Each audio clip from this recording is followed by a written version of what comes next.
Craig, just take us through the thought process there, and then loaning out Leyva today to Colorado. Yeah, we've been asked, since the day I took this job, about most of our young guys. But the issue always comes up that the other team always wants a purchase price, and that means they control the future of the player. And so it's not always beneficial to the Sounders, and well, my job's to look out for the Sounders. So this is a great situation where they're a little depleted right now, Colorado. They've had some injuries. There looks to be a lot of minutes to be consumed, and it's a wonderful opportunity for Danny to go. But also, we had the leverage to still control Danny's future in terms of bringing him back to the Sounders this summer with a recall, or allowing this loan to extend through the end of the year. But that would be the final piece of it. So it's a wonderful opportunity that doesn't present itself very often in my world, where a player has an opportunity perhaps go get more minutes than he would here and develop, and then we can bring him back a better player. But it sounds like a big important part of this was the fact that there isn't that buy option, so you know that you will have the option of at least having Leyva here long term in the future. 100%. Yeah. In my world, making sure that we have the opportunity to control a player, that we make the decisions on where a player is, and when they're with another team, we can bring them home, is always something that's important to us, especially with a player like Danny. Come up through our system, we have a wonderful relationship. The conversations, even with this situation, were wonderfully open, and he's a really mature young man. And so being able to explain the entire situation to him and allow him to digest it and make the decision whether or not he wanted to take this opportunity was a wonderful thing to be able to present to a player. It doesn't always work that way, and doesn't always get to be as amicable as this is. And in those conversations, does it sound like he's going to get a bunch of playing time there? I certainly hope so. I mean, look, he's got to go earn it. No coach, and I love Robin Fraser. He is a wonderful coach in our league. No coach promises minutes. So players earn them, and this is just a good opportunity right now, given some of the injuries they've caught, for Danny to be in a situation that puts him a little bit closer to consuming a lot of minutes. Because we had some minutes, but we're really hoping that he's able to go there and consume and develop and play a lot. Could you give us some insight on those conversations and how Danny took the news? Was he excited to go? Danny's an amazing young man, really mature for his age. What people don't understand about Danny is, he learned how to live alone and cook and clean and be a man at a very young age. And so, with a player like him, with his level of maturity, the conversation was easy. The conversation was, here's all the information, Danny. You get to make a decision. And we're happy either way. Yeah, personally, I might have even been a little happier if he said no. But it's a great situation. Like I said, the Sounders still have complete control over Danny. We still have his contract. We've just re-signed him. We're really excited about having him. So it's a great opportunity. But the way Danny works is they might not know it down there, but for however long he's there, they are getting one of the highest caliber character people that we have. When you're assessing whether or not to recall him, which seems like another big part of this, what are the considerations? Is he getting playing time? Do you need him? How do you go about this? There is an element that is selfish here, right? And the minutes and the development and the game time matter. So if he's getting those and consuming a lot and developing down there, there'll be more of an appetite to say, hey, this is working, right? For both sides. Right. And so having that ability to recall him is a remarkably important piece for our organization. We have a lot of young players. Who knows what the plans are for each one of them? Well, I'm not going to share what the plans are for each one of them, but in the summer we might see one or two other guys go out on loan somewhere else. And so a little bit of it has to do with, is he getting the amount of minutes that justify being there?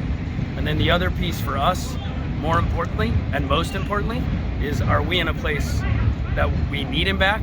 Are we in a place that we want him back? Or do we have another decision? Soccer contracts aren't guaranteed, so the notion that a contract and having him locked down just doesn't make a lot of sense for a lot of us who've been in this business for a while. Was a byproduct of him being loaned out a reason that you have reached your capacity at developing it? No. He just re-signed, and he can tell you how many years he's got guaranteed if he wants. But there are guarantees on the contracts, and he's got them. As far as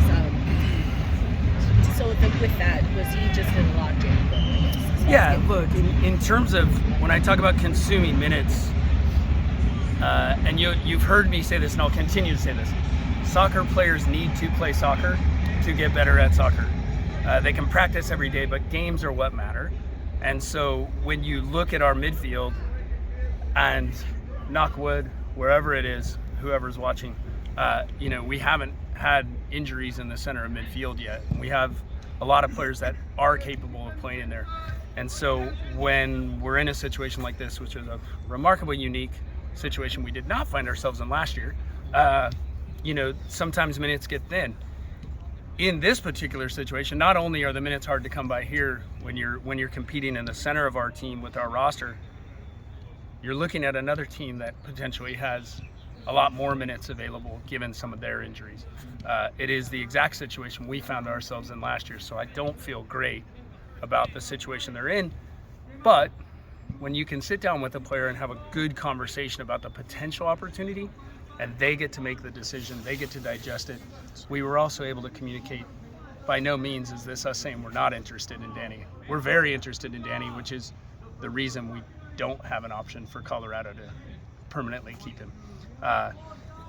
Minutes matter, soccer matters, and that's what this decision was driven on.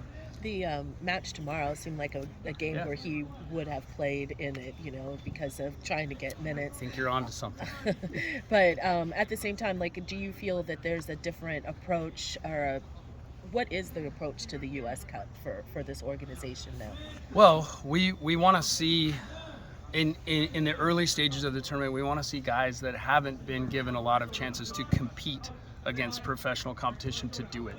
And so in the early stages, probably see some rotation. I think that's normal when you look across the league for teams to do. We want to see guys under pressure. We don't always get to see them. Maybe 8 minutes, 12 minutes for some of the substitutes. So to give some of those guys a bigger run gives us a better chance to evaluate where we actually think they are, whether or not they're fitting in, and what their long-term looks like here. Danny was definitely starting this game until yesterday at about 3:59. Some might say that there's that approach could signal that you're not taking the U.S. Cup as seriously as back in the day when y'all won it, when the organization won it. Is that true, or what? I mean, that's the fun part with your guys' jobs. You guys get to write that story however you want to. What I would say is we've assembled a roster this year that we truly believe in. It's not just rhetoric. And so anytime we put players on the field, we expect to win. I don't care what combination we put on from our roster this year, we expect to win it. And so, our approach is we believe in these guys, and we think we're going to win, and we'll do what we think we need to do to win this tournament. By all means, this club stands for championships. This club has won this championship. And I believe this club is one trophy away from tying the all-time record for most U.S. Open Cups.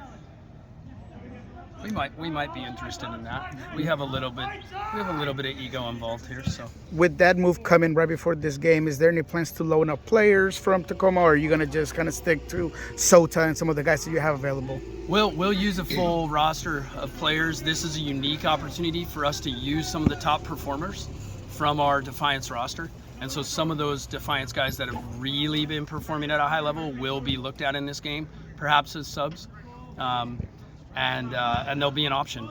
This has been a great year to have holistic conversations with our entire staff about who's playing well, when they're playing well. Just because they played well 4 weeks ago, does that justify a look in this particular match? And the answer holistically is no. You've got to be consistently performing well. So the short answer is yes. There will be the top performers from the Defiance will be considered for tomorrow. Like I always say, I don't coach the team, so those decisions will be Brian's and the staff to make. So he's a way better guy to ask about playing time. How active was the market during this window? How many times were you approached? What type of conversations were you having? Well, when you're playing well, which fortunately we're playing well, we have a lot of guys playing well, and you get quite a few phone calls. So I answered the phone a lot. I didn't entertain very many because we're in a situation, not only results, but more importantly, culture. And the way this locker room is getting on right now is pretty unique. It's a lot of people to jam in a small place and have them get along for an extended period of time. So we got a lot of phone calls, but in the end, only one made sense for the Sounders. I was told that at least 2 teams, called in regards to Javier Arriaga. Is there any truth to that? Was there interest in that center back? Oh, there's interest in a Ecuadorian national team center back across our league. Yes, So a lot of interest across our league. more than 2 teams? I don't think 2 is a lot. Okay. Craig, you mentioned we may see 1 or 2 players go out on loan later on this year. Yeah. Are you interested? You interested in those also not having a buy option? Well, there's a lot of ways to look at those opportunities. So sometimes you loan to sell, sometimes you loan to develop, and Danny is a great example of loan to develop. But there are other players that we have to evaluate their long-term future and whether or not that means, look, it is very rare in our world to loan to develop, because it's very rare to find another team that needs that situation without wanting the option to retain the players. So that is a very difficult thing to do at a high level, a first division level. But we'll evaluate a lot of things, and we've a lot of talented young players right now that, again, the idea is not to have them stay here and practice every day. Is to make sure that they're playing soccer and getting better. And a lot of times that takes them away and brings them back. And sometimes it takes them away and we don't get them back for years. But we'll look at everything. Yeah, and based on that and the comments right there about Arriaga, how active do you expect the summer transfer window to be for the club? It depends on if I answer my phone. do you intend on answering your phone? I'm going to take a couple weeks and see how we play, and look, like I said, when you're doing well, sometimes it makes sense to change one piece. Rarely does it make sense to change a lot of pieces. And right now where we are, and Javi's a consummate professional, he's waiting his turn. They put a pairing on the field opening day, and so far that pair at center back's worked well, but Javi's working his butt off, and he has trained excellent. He's been an amazing professional through this, and he's ready for his turn. And you never know. We see it every week in our league, man. You never know when that turn comes. So to speculate between now and 10 weeks from now, he may have already played 9 games, and we might be 9-0. And my answer would be there's no chance he's leaving. When you talk about culture, how important is it for you to have players that are willing to wait their turn on a team as opposed to going left and right and those kind of things? Culture's a funny word. Yeah. I mean, you guys write about it and read about it every day. It's a different balance. I don't think there's one definition, so it's hard to really pin it down to one thing. Right now, what I'd say is, and Brian has touched on this in some of his post-game comments, this group of players, regardless of the rest of our staff, including myself, this group of players has an immense amount of respect for one another, and the results are speaking for themselves, and they're supporting one another, and that is remarkably unique in the world of professional sport. And right now the balance is good. It's healthy, it's competitive. Each one of those guys wants to win and prove themselves, and that's an excellent position to be in. Is that something you take into when you all get players and things like that? I mean, you can't look into that soul, but just... I was a role player my entire career, so I'd be lying if I said I don't take culture and personality and people into consideration. Yeah, sometimes the person is more valuable than the performance. Raul Ruiz kind of gets injured in a time where there's a lot of options at forward. How do you make sure that the player, that is your franchise player, feels like the team still has trust in his skills? We just got to get him healthy. I mean, look, he's played a limited amount of minutes and scored twice. And if you look statistically across the league, the amount of minutes he plays and the dangerous chances he has, it's literally definitively amazing. And so the key is getting him healthy, keeping him healthy, and getting him to a place right now with our group where we can keep him there. But, it's what's nice is when the team plays well, it gives him time to truly get healthy before we have to put him back in the lineup, which is a good place to be in, but it's also good for Raul that he has the appropriate amount of time as long as this team performs in order to make sure he's 100% fit and ready when he comes back. What can you say about your goalkeeper position? You've got a We are spoiled in the goalkeeper position. We have really like Steph and I mean, it's deep. It's deep. And Andrew's improving.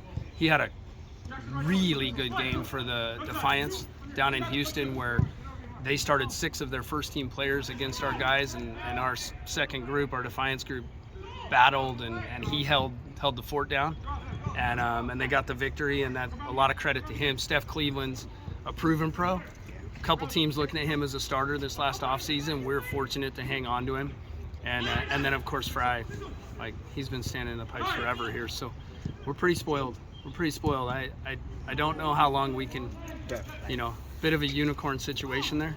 Hopefully we can keep it together for a while. It's got to be a good situation for a GM who answers the phone every so often. It's not the worst. It's never the worst when you have good players.